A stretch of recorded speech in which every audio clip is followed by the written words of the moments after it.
గెలిచిన సర్పంచులు ఉప సర్పంచులు మీరు ఒక్క విషయం దయచేసి యాద పెట్టుకోండి.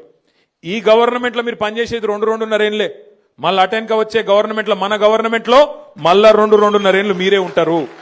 కాబట్టి దబ్బన వీళ్ళు ఏమైనా కొద్దిగా కష్టపెట్టినా కొద్దిగా ఇబ్బంది పెట్టినా 1 సంవత్సరం ఓర్చుకోవాలి అంతే. అటెన్క ఏముండదు వీళ్ళది, అటెన్క ఏముండదు. మీకు వచ్చే పైసలు ఎట్లాగొస్తాయి?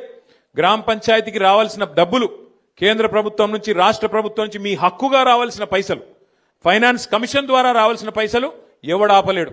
ఆది శ్రీనివాస్ ఆపలేడు, రేవంత్ రెడ్డి ఆపలేడు, నరేంద్ర మోడీ కూడా ఆపలేడు. ఎందుకంటే అది రాజ్యాంగం. అంబేద్కర్ రాసిన రాజ్యాంగం ఆధారంగా మీకు రావాల్సిన పైసలు బరాబర్ వస్తాయి. ఎవనయ్యా కూడా ఆపలేడు అది. కానీ ఏమన్నా గిట్లనే ఆడనో ఈడనో బెదిరించే ప్రయత్నం చేస్తారు. వీళ్ళు చాలా లంగాలు కాంగ్రెస్ వాళ్ళు. వాళ్ళ మాటినకపోతే ఏం చేస్తారు? సర్పంచ్ గారిని ఏదో ఒక దానిలో ఇరికిచ్చి వాళ్ళని సస్పెండ్ చేయాలి. ఎందుకంటే అధికారం కదా, సస్పెండ్ చేయాలి. సస్పెండ్ చేసి ఉప సర్పంచ్ వాళ్ళ మనిషిని పెట్టుకోవాలి, వాళ్ళకు బాధ్యత ఇవ్వాలని చెప్పి లంగ కథలు చేస్తారు. అందుకే మనకు కూడా తెలివి ఉంది కాబట్టి, భగవంతుడు వాళ్ళకే కాదు మనకు కూడా తెలివితేటలు ఇచ్చిండు కాబట్టి నేనేం చెప్తున్నా అంటే, జిల్లాల వారీగా సర్పంచులకు అండగా నిలబెడతందుకు ప్రతి జిల్లాలో లీగల్ సెల్ ఏర్పాటు చేస్తాం. ఎక్కడ ఎవడన్నా మిమ్మల్ని సస్పెండ్ చేసే ప్రయత్నం చేస్తే వెంటనే 1 సెకండ్ కూడా మీరు ఆలస్యం చేయకండి. జిల్లా పార్టీ ఆఫీస్ ఇక్కడనే మీకు పక్కనే ఉన్నది. మన జిల్లా గింతనే జిల్లా, చిన్న జిల్లా, 12 మండలాలు, 2 మున్సిపాలిటీలు, చాలా చిన్న జిల్లా మనది.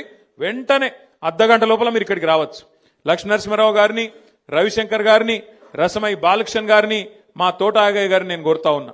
ఎక్కడ ఏ ఊర్లో చిన్న, ఇప్పుడు 83 మంది మాత్రమే కాదు, ఇంకా 17 నాడు మళ్ళీ ఎలక్షన్ ఉంది, మళ్ళా జోరుదారు గెలుస్తాం, నాకే అనుమానం లేదు. ఎక్కడ చిన్న సమస్య వచ్చినా సర్పంచ్ గాని ఉప సర్పంచ్ గాని వెంటనే ఇక్కడ లీగల్ సెల్ యాక్టివేట్ చేయాలి, వెంటనే కోర్టుకు పోవాలి, మన హక్కుల కోసం మనం కొట్లాడాలి. ఈ విషయంలో రాజీ పడొద్దని చెప్పి నేను కోరుతున్నా.